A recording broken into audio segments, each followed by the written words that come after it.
On ne vous demande pas de dire oui, mais simplement de vous poser la question. En cas d'accident, seriez-vous prêt, oui ou non, à donner vos organes? C'est le thème de la journée nationale de réflexion lancée aujourd'hui.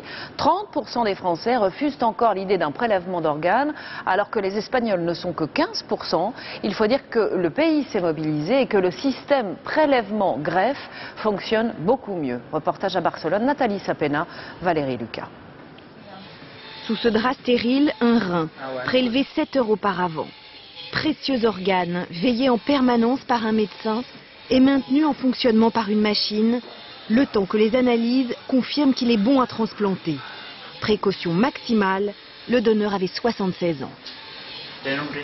Les reins des gens de 60 ou 70 ans, parfois même de 80 ans, fonctionnent aussi bien.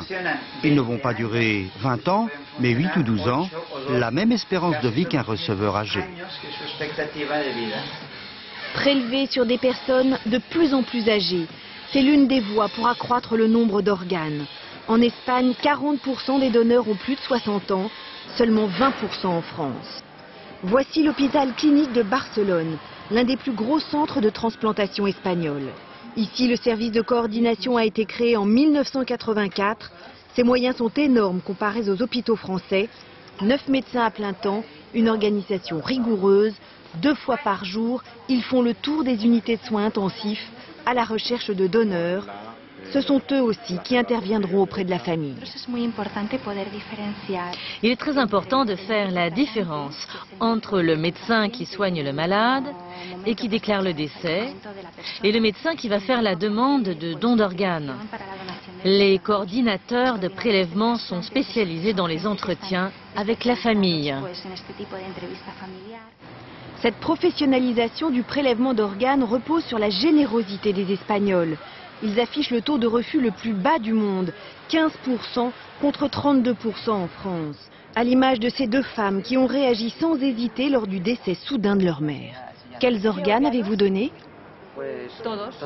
Tous, les yeux, enfin les cornets, le cœur, le foie, les reins, tout. C'est pas facile et ça se passe mal.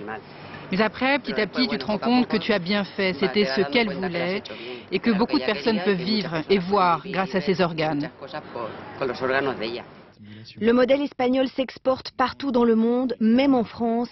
Ici, à Cergy-Pontoise, le mois dernier, le docteur Martí Mañalich de Barcelone était venu former 40 médecins français.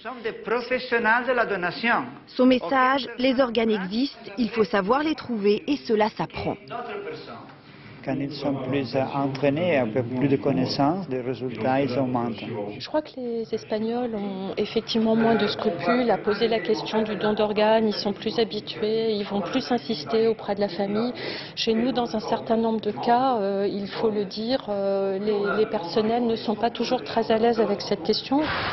Objectif de la France, faire aussi bien que l'Espagne. 34 prélèvements par million d'habitants contre 23 actuellement. Un impératif, car la demande d'organes ne cesse d'augmenter partout dans le monde.